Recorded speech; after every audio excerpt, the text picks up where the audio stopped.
6장 1절부터 11절까지 우리 여러분들 한번 개역개정으로 좀 따라오시고요. 제가 표준 세번역으로 봉독해 드리도록 하겠습니다. 제가 1절부터 봉독하겠습니다. 여러분 가운데서 어떤 사람이 다른 사람과 소송할 일이 있을 경우에 성도들 앞에서 해결하려 하지 않고 불의한 자들 앞에 가서 재판을 받으려 한다고 하니 그럴 수 있습니까? 성도들이 세상을 심판하리라는 것을 여러분은 알지 못합니까? 세상이 여러분에게 심판을 받겠거늘 여러분이 아주 작은 사건 하나를 심판할 자격이 없겠습니까? 우리가 천사들도 심판하리라는 것을 알지 못합니까? 그러한데 하물며 이 세상 일이야 말할 나이가 있겠습니까? 그러니 여러분에게 일상의 일과 관련해서 송사가 있을 경우에 교회에서 멸시하는 바깥 사람들을 재판관으로 앉히겠습니까? 나는 여러분을 부끄럽게 하려고 이 말을 합니다. 여러분 가운데는 신도 사이에서 생기는 문제를 해결하여 줄 만큼 지혜로운 사람이 하나도 없습니까? 그래서 신도와 맞서 소송할 뿐만 아니라 그것도 믿지 않는 사람들 앞에서 한다는 말입니까? 여러분이 서로 소송을 제기하는 것부터가 벌써 여러분의 실패를 뜻합니다. 왜 차라리 불의를 당해주지 못합니까? 왜 차라리 속아주지 못합니까? 그런데 도리어 여러분 자신이 불의를 행하고 속여 빼앗고 있으며 그것도 신도들에게 그런 짓을 하고 있습니다. 불의한 사람들은 하나님 나라를 상속받지 못하리라는 것을 알지 못합니까? 착각하지 마십시오. 음행을 하는 사람들이나 우상을 숭배하는 사람들이나 간음을 하는 사람들이나 여성 노릇을 하는 사람들이나 동성애를 하는 사람들이나 도둑질하는 사람들이나 탐욕을 부리는 사람들이나 술 취하는 사람들이나 남을 중상하는 사람들이나 남의 것을 약탈하는 사람들은 하나님 나라를 상속받지 못할 것입니다.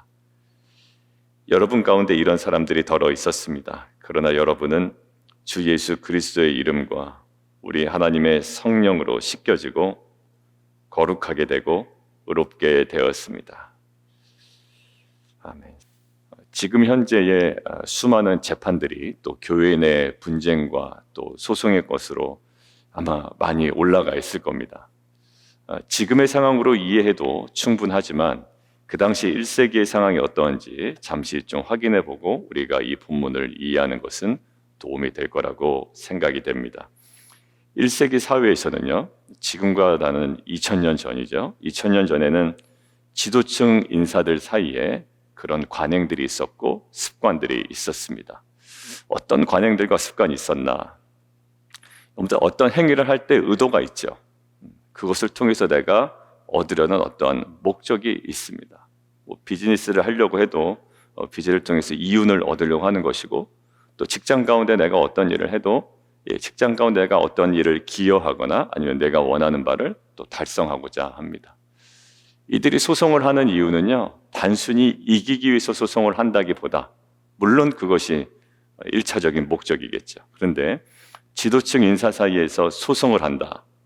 다른 사람들에 대해서 어떤 이러한 그 민사소송을 벌인다라고 하는 것은 이런 의미가 있습니다. 다른 사람에 대한 사회적으로 그리고 정치적으로 내가 얼마나 우월한지를 드러낼 수 있는 정말 기회가 되는 거예요. 그래서 그 어떤 그 우월성을 확보하기 위해서 사소한 문제를 가지고 이들이 어떻게 합니까? 행정관과 그 배심원 앞에 가서 민사소송을 제기합니다. 그리고 그것이 사회적으로 용인되어지고 많이 진행되었단 말이에요. 그러니까 이 사람들이 걸핏하면 그리고 작은 일이라도 어디를 가지고 가는 게 일상인가요? 배심원과 행정관 앞에 가는 겁니다. 자, 근데 결과는 대부분 어떻게 날까요? 여기에서 이제 파생되는 문제들이 있는데, 파벌과 다툼과 불화의 연장인 거예요. 왜냐하면 이것이 제대로 이루어지면 뭐 상관이 없겠습니다만, 그 당시에 어떤 걸까요? 어떤 관행이 있을까요? 뇌물 매수의 관행도 있고요. 또 어떤 결정을 내리면 저 사회 지도층 인사와의 불리한 내가 결정을 내리고 배심원들이 그렇게 되면 관계가 좀 껄끄러워집니다. 적대적인 관계가 되죠. 그러니까 굽어 판단하는, 이게 신명기에도 나오고 모세오경에 나오지만 굽어 판단하는 것들은요, 인간의 그 죄성과 아주 맞닿아 있습니다. 굽어 판단하지 말아라. 근데 사실 우리가 정확하게 판단하는 것이 굉장히 간단해 보이지만 관계 속에서, 사회적 분위기 속에서 이게 쉽지 않은 겁니다. 지금 뭐 사회적으로 문제되는 일만 해도 뭐 검사니 판사니 법률적인 시스템을 이야기하고 있는데 결국 무엇일까요? 무엇에 대한 불신일까요? 굽어 판단하는 그것에 대한 불신이잖아요. 이 당시에도 마찬가지입니다. 결국 지도층 인사의 민사소송은 뇌물 매수일 수도 있고요. 그리고 그에게 불리한 투표를 할 경우에 그의 어떤 적대적인 관계 속에 서야 됩니다. 자, 결국 배심원들은 사건 심리할 때 무엇을 굉장히 신경 쓰냐면 관련 당사자들의 신분과 권력을 참작하게 되고, 결국 그것들을 통해서 뭐의 연장이냐면 파벌과 다툼과 불화의 계속 연장으로 치닫게 되는 것입니다. 여러분들, 이것들을 이제 설명을 드렸고요. 이제 저는 묵상을 어디를 했냐면 3절입니다. 3절.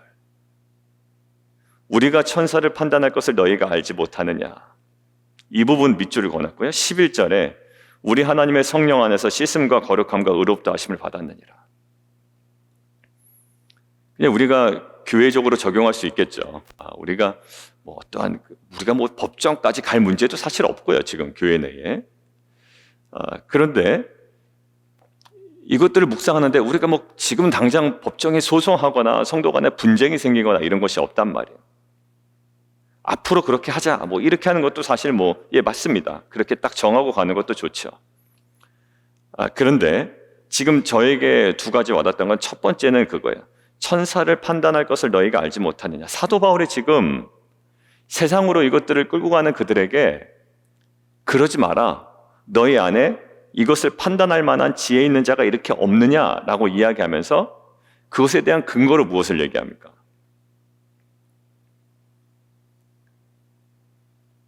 우리가 천사를 판단할 것을 너희가 알지 못하느냐?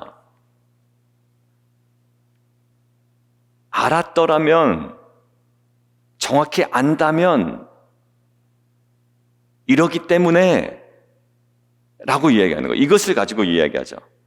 뒤에 한번 보실까요? 뒤에 본문 해설 보면 성도가 천사를 심판할 것이라는 말은 종말론적 관점에서 성도의 영광스러운 지위와 특권을 뜻합니다.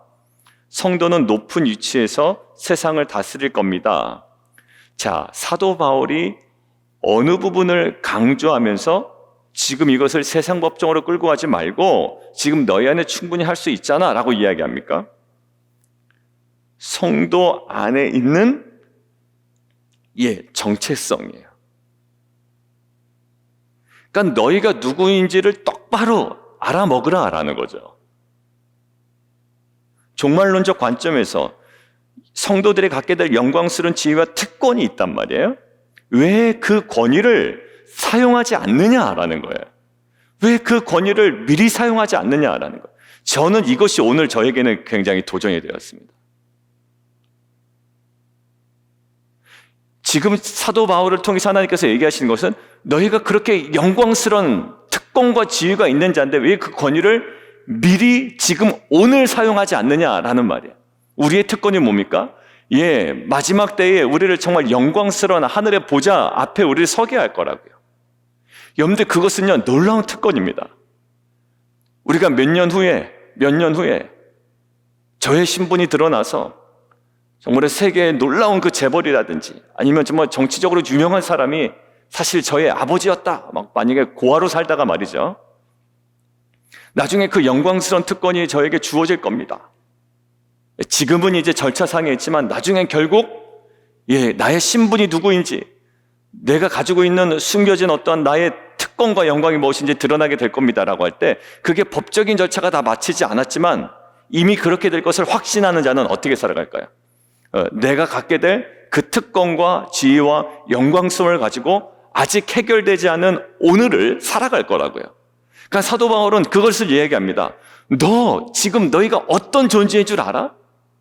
그 특권과 그 영광스러움을 가지고 왜 오늘을 살아가지 못하고 왜 이것들을 세상 사람들 앞에서 그것들을 갖다가 놓고 말이지. 너희에게 충분히 그것들을 판단할 특권이 있고 그런 지위가 있고 심지어 어디까지 천사를 판단할 너희의 마지막 영광스러운 지위가 특권이 있는데도 너희가 왜 그것들을 지금 사용하지 않느냐라는 거예요. 오늘 본문의 내용은 앞에 설명드렸던 것이 전체적으로 맞습니다만 오늘 저에게는 왜 그 특권을 지금 오늘 사용하지 않느냐라는 말씀으로 저에게는 다가왔습니다. 왜냐하면 우리는요 항상 그 자리에 머물러 있어요. 나는 그냥 이렇게 살다가 죽을래. 물론 뭐 그렇게 생각하는 사람들은 없지만 항상 우리의 수준은 오늘에 머물러 있습니다. 그냥 지금 고단한 생활이고요. 오늘 바쁜 일에 머물러 있는 거예요. 그러니까 그 영광스러움을 바라보지 못하는 게 이 사단의 역할인 것 같아요. 우리의 그 특권, 그 영광스러움을 바라보지 못하게 그냥 오늘에 허덕거리면서 살아가도록 만든 거예요. 야, 너 이거 바쁘지 않아. 큐티 세미나 때 이야기는 하지 않았습니다만 가장 우리가 아침에 번뜩 일어나면 가장 먼저 하는 거죠. 급하진 않는데 중요하진 않는데 급한 일에 그냥 항상 끌려다니다가 하루를 살아갑니다. 정작 중요한 일은 항상 놓치면서 살아가요. 정말 따분하게 들리실지 모르지만 기도가 특별히 그렇잖아요. 그죠? 왜냐하면 지금 급하진 않단 말이에요.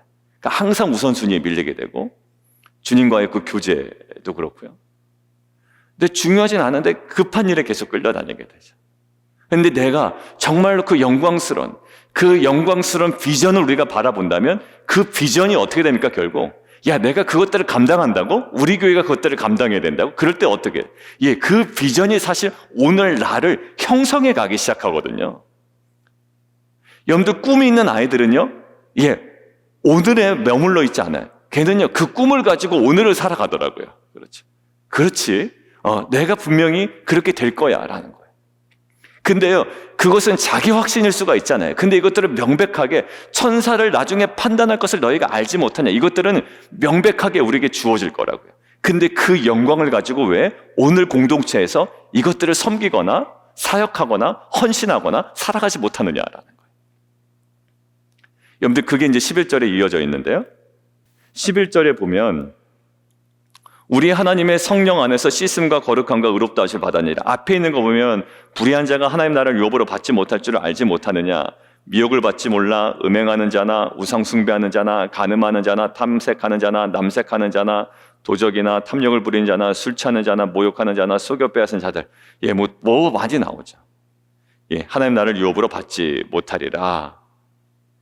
이것으로 끝났으면 좀 새드한 스토리일 텐데 11절에 너희 중에 이와 같은 자들이 있더니 주 예수 그리스도의 이름과 우리 하나님의 성령 안에서 씻음과 거룩함과 의롭다 하심을 받았느니라.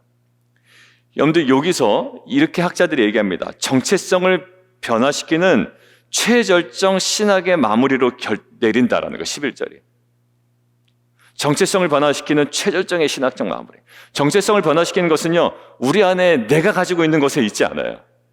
내가 우리 아버지 어머니가 이러니까 내가 좀 전혀 다른 사람으로 살아봐야 되겠어라는 어떤 자기 확신이나 신념이나 내 결정이 아니라 지금 이 성도들의 정체성을 변화시키는 최절정 신학적 마무리는 뭐죠? 예수 그리스도의 이름과 성령 안에서 씻음과 거룩함과 의롭다 함을 받았다. 이 이야기를 하는 목적이 무엇인가? 이 문맥상에서 사도 바울이 이야기할 목적은 교리 얘기하려고 그러는 게 아니에요. 그러니까 이것은 이렇게 씻음과 거룩함과 의롭다 하심의 어떤 그 구원의 그 서정을 이야기하려는 것이 아님을 우리는 알고 봐야 되죠. 지금 교리 얘기하려고 그러는 것이 아니라 이들에게 무엇을 강조하기입니까? 너희의 정체성이 뭐다? 결국 그리스도의 이름과 하나님의 성령 안에서 씻음과 거룩함과 의롭다 하심을 받은 자라는 정체성을 확인하는 거예요. 그래서 어떻게 해요?